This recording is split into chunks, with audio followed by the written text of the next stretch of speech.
మీకు wedding card ఇద్దామని మీ ఇంటికి వచ్చాను. కార్డు ఎవరిది? ఆ డీటెయిల్స్ అన్ని తర్వాత చెప్తాను. ఇలా మర్యాద లేకుండా బయటే ఉంచి మాట్లాడడం మన సాంప్రదాయం కాదు కదా. పదండి బ్రో, లోపలికి వెళ్ళాక మీకు ఈ వెడ్డింగ్ కార్డు ఇచ్చి మొత్తం డీటెయిల్స్ అన్ని చెప్పి ఆహ్వానిస్తాను. ఇంత సాంప్రదాయం ఎప్పుడు తెలుసుకున్నావు? ఈ మధ్య బ్రో, జాను, అత్తయ్య, మామయ్యల వల్లే ఇదంతా నేర్చుకోగలిగాను. పదండి బ్రో, లోపలికి వెళ్ళి మాట్లాడుకుందాం. పదండి, రారా, పదండి బ్రో.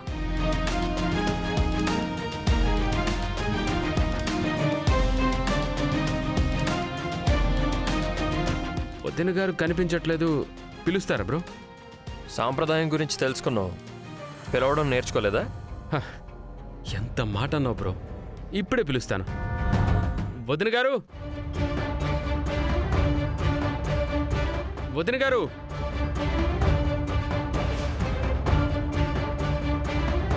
వదిన గారు.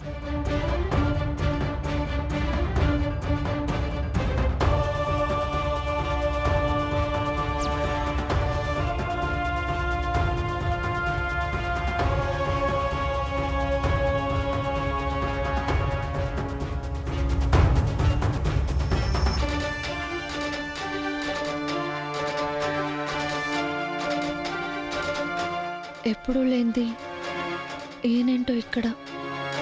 మీ ఫ్యామిలీ మొత్తం ఇంతే, ఎప్పుడు ఎలా ఉంటుందో తెలియదుగా.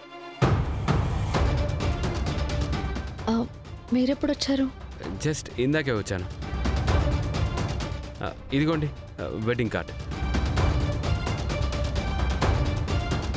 ఎవరిది పెళ్ళి? మీ చెల్లికి నాకేనండి.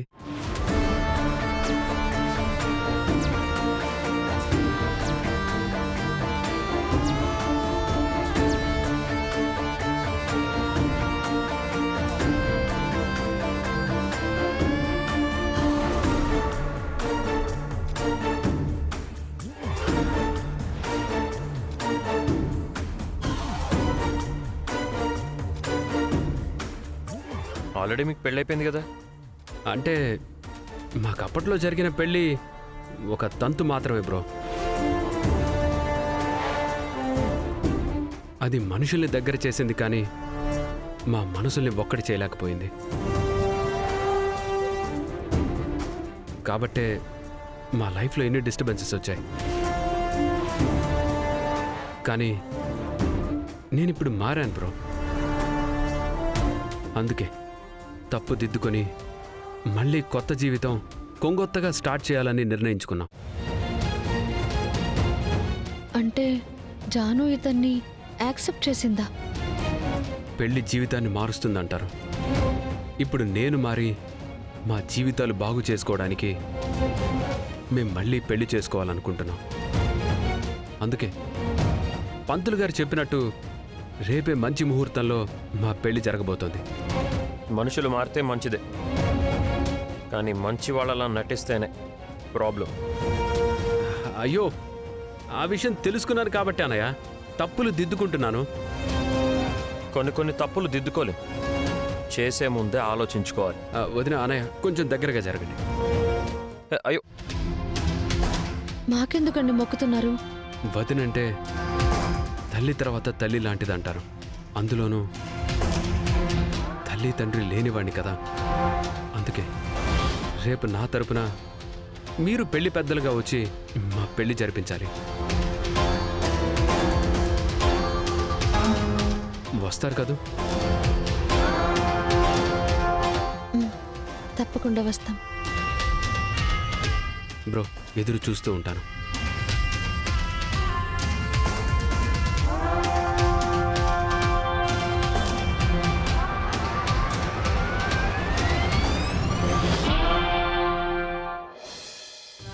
ఈ నిజంగా మా సారేనా కాదా?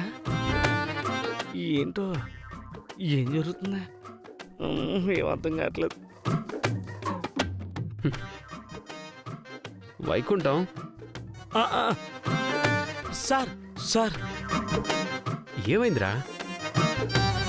ఏవో గాల్లో లెక్కలేసుకుంటూ నీలో నువ్వే టెన్షన్ పడుతూ వస్తున్నావు.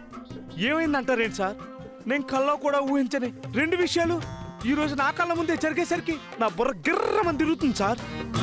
2 విషయాలా? ఏంట్రా అవి? ఏంటంటారేంటి సార్? 1, మన ఇంటికే ఇంకొకరిని రానివ్వని మీరు ఇవాళ మరొకరింటికి వచ్చి మరీ ఆహ్వానించారు. 2ది, అందరి కాళ్ళు పట్టించుకునే మీరు ఇవాళ వాళ్ళ కాళ్ళు పట్టుకున్నారు సార్. నాకు ఇలా మీరు తగ్గడం నచ్చలేదు సార్. నాకేం నచ్చలేదు సార్. మీరు రేయ్!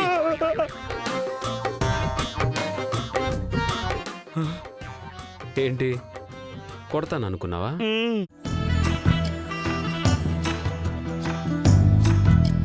నేను మారిన జైనిరా. కొట్టను, ప్రేమిస్తాను. అయినా వైకుంఠం జీవితం అంటే ఇంతేరా.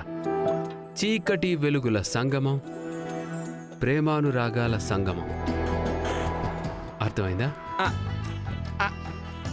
అది అర్థమయ్యి కానట్టు ఏదో అయింది సార్.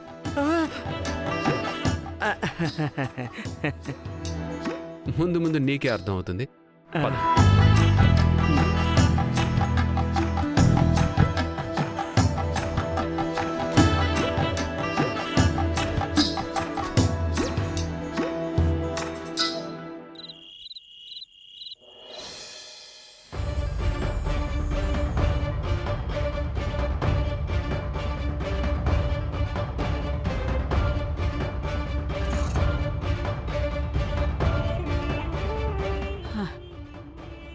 అబ్బా నీలిమా, కొన్ని మంచినీళ్ళు తలనొప్పి టాబ్లెట్ పట్టుకురా.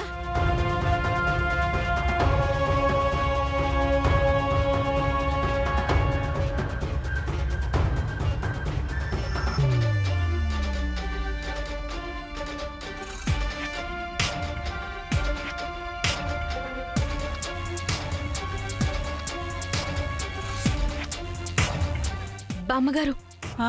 ఇదిగో తీసుకోండి. ఆ? నువ్వేంటే ఇలా వచ్చావు? ఎవరైనా చూశారంటే కోసి ఉప్పు కారం పెడతారు.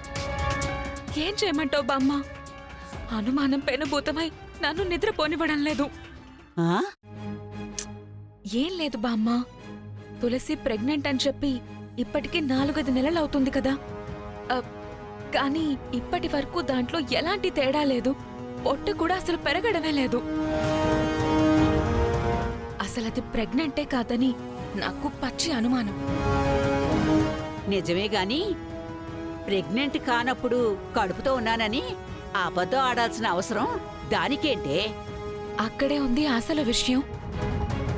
కడుపుతో ఉన్నాను అని చెప్తే ఇంట్లో నుంచి బయటికి పంపరు కదా. అందుకే ఇంట్లో ఉండిపోవాలనే ఇలా దొంగ నాటకాలు ఆడుతుంది.